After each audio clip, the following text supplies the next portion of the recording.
Pax, nandito na yung mga pullets natin sa early bird. Oh. Crosses sa mga imported.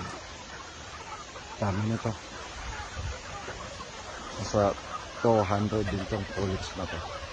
Siguro magpaparapol tayo, Pax.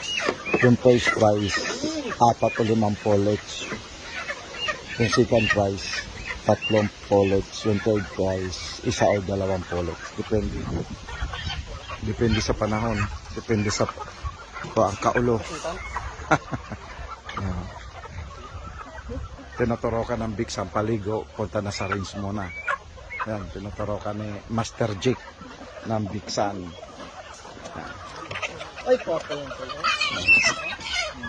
Parapol natin yan. Yung iba.